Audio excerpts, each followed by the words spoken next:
오늘 아침 하나님께서 우리에게 주신 말씀은 고린도 전서 7장 1절에서 7절까지 말씀입니다.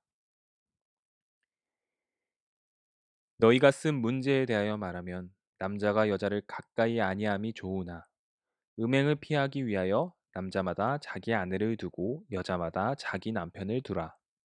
남편은 그 아내에 대한 의무를 다하고 아내도 그 남편에게 그렇게 할지라.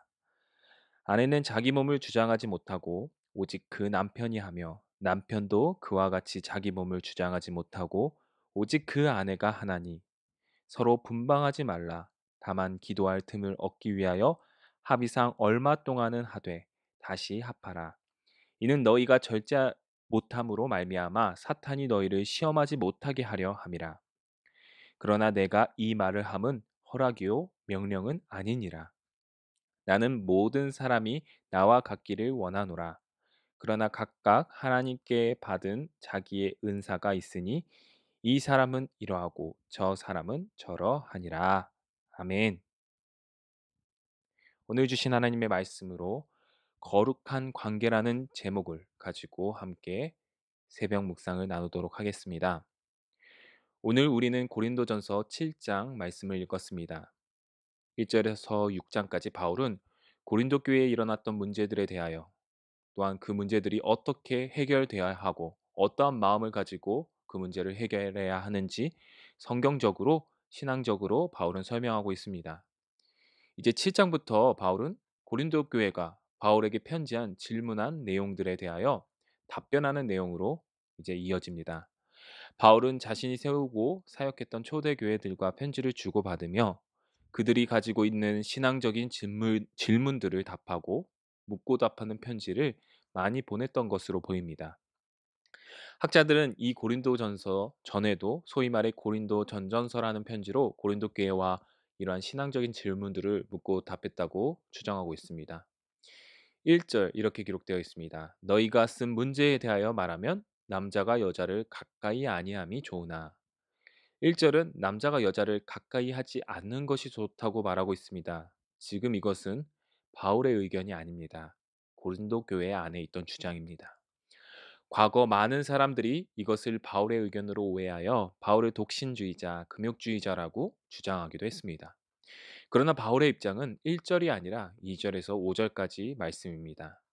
2절에서 바울은 음행을 피하기 위하여 아내와 남편을 두는 것이 좋다고 고린도 교인들에게 말하고 있습니다. 그런데 왜 고린도 교인들은 남자와 여자가 가까이 하지 않는 것이 좋다고 말할까요?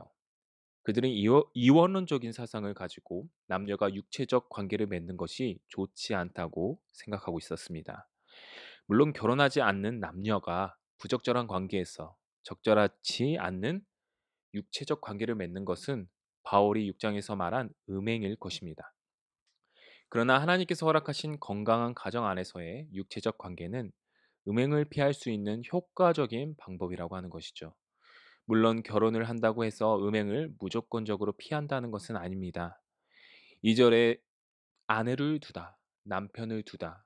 2절 여기서 두다라는 표현은 굳게 붙들다라는 의미로서 모든 아내와 남편, 모든 부부는 서로가 음행에 빠지지 않도록 굳게 붙들고 있는 관계여야 한다는 사실을 나타내고 있습니다.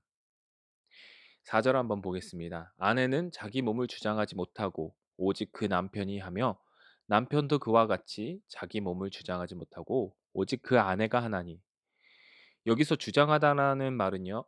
지배하다, 권세, 권리를 의미하기도 합니다. 바울은 결혼 관계에 있어서 남편이 아내의 몸을 마음대로 할 수 있는 권리, 아내가 남편의 몸을 마음대로 할 수 있는 권리를 주장해서는 안 된다고 말하는 것입니다. 결혼 관계는 권리가 아니라 3절에서와 같이 의무를 다하는 것이어야 합니다. 그러므로 남편과 아내의 관계는 서로가 서로에게 당신은 나에게 속해 있어 라고 말하는 것이 아니라 나는 당신에게 속해 있습니다 라고 고백해야 된다는 것입니다. 이러한 바울의 주장은 당시 가부장적인 로마 사회에서는 놀랍고 너무 전혀 다른 사상이었습니다. 그러나 창세기 2장에 둘이 한 몸을 이룰지로다라는 말씀처럼 하나님께서 허락하신 결혼 제도는 남편과 아내가 서로를 완벽하게 보완하는 존재, 상호 존중, 상호 의존 관계이기 때문에 죄악된 세상에서 나타나는 남녀 차별, 학대, 착취와 억압 등은 결코 나타나서는 안 된다는 것입니다. 오히려 결혼은 남편과 아내가 서로를 위해 지음받은 목적을, 창조의 목적을 말해줄 뿐만 아니라 언약 관계 안에서의 하나님의 신실하심, 자기 희생적인 그리스도의 사랑 관계를 더욱 이해할 수 있는 하나님의 귀한 선물과 같은 제도라는 것을 우리는 기억해야 합니다. 저는 아직 결혼을 안 했습니다. 못 했습니다.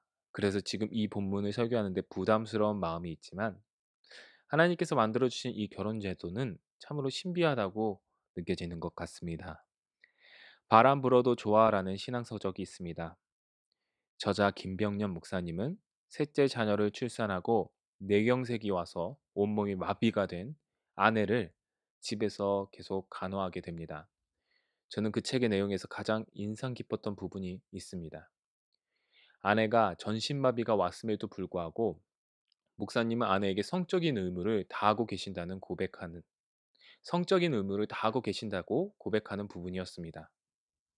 아내가 쓰러진 이후로 목사님은 여러 번 성적인 유혹이 다가왔다고 합니다. 그러나 아내가 원하였고 또한 자신도 더 이상 성적인 유혹에 휩쓸리지 않기 위해 전신마비가 온 그 아내와 성관계를 맺고 있다는 그러한 이야기였습니다.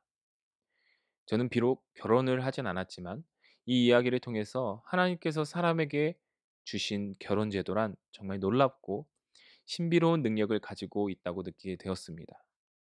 성관계가 상품화되어 가고 남녀가 서로를 억압하고 지배하려는 이 세상 가운데서 하나님께서 원하시는 남편과 아내의 관계, 결혼 관계는 상호 존중, 상호 의존, 상호 거룩을 위한 제도임을 바울은 본문에서 이야기하고 있는 것입니다. 물론 하나님의 특별한 은사와 사명이 있어 결혼을 하지 않는 분들도 있을 것입니다. 7절에 나타납니다. 그러나 결혼을 하지 않은 사람, 또 이미 결혼한 사람을 한 모두에게 하나님께서는 우리에게 거룩한 관계를 만들어 가라고 우리에게 말씀하고 계심을 기억하시는 저와 여러분 되었으면 좋겠습니다. 여기서 말하는 거룩한 관계란 금욕 관계가 아닙니다. 하나님과 더욱 가까워지는 관계임을 의미합니다. 오늘 하루 하나님께서 주신 모든 관계 속에서 상호 존중, 상호 배려, 상호 의존을 통하여 하나님 안에서 더욱더 거룩한 관계를 이루어가는 우리 모든 연희 가족 되시기를 주님의 이름으로 소망합니다. 기도하시겠습니다. 하나님 감사합니다. 우리에게 남편과 아내, 또한 자녀와 부모, 교회 안의 형제 자매들과 같은 거룩한 관계, 거룩한 공동체를 붙여주심에 감사드립니다. 그러나 우리가 이러한 관계 안에서 나의 권리를 주장하고 내 욕심만 내세울 때가 너무도 많았음을 고백합니다. 주님 용서하여 주시옵소서. 이제는 하나님께서 원하시는 우리의 모습, 내 권리를 내려놓고 상호 존중, 상호 배려, 상호 거룩을 만들어가는 거룩한 관계가 우리 속에 이루어질 수 있도록 도와주시옵시고 그것이 내 옆에 있는 남편, 아내, 가정, 교회 형제 자매로부터 시작될 수 있도록 주님 인도하여 주시옵소서. 거룩하신 예수 그리스도 이름 받들어 기도드리옵나이다. 아멘. 우리 다음 기도 제목으로 다 함께 기도하시겠습니다. 첫 번째, 오늘 하루 주님께서 허락하신 모든 관계 안에서 상호 존중, 상호 배려를 통해 거룩한 관계를 만들어가는 우리가 될 수 있도록 담임 목사님 청빙을 위해서 기도하시겠습니다. 연희교회가 한 몸을 이루는 지체로서 머리 대신 예수님의 말씀과 뜻이 잘 전달할 수 있는 준비된 목회자를 모실 수 있도록 성도들의 영혼을 사랑하고 푸른 초장으로 인도하며 영혼의 생수를 마시며 성장시키는 목회자를 모실 수 있도록 사람의 생각과 방법이 아닌 오직 주님의 뜻과 방법으로 준비된 목회자를 모실 수 있도록 기도해 주시기 바랍니다. 또한 세 번째, 코로나19 바이러스의 조속적인 종식과 교회와 모든 성도들의 안전을 위해서 기도해 주시기 바랍니다. 네 번째, 김현희 선교사님 순회 선교단 사역과 또한 가정과 건강을 위해서 기도해 주시기 바랍니다. 다섯 번째, 김명순 권사님 혈액암의 회복을 위해 다 같이 기도해 주시기 바랍니다. 다 같이 기도하시겠습니다.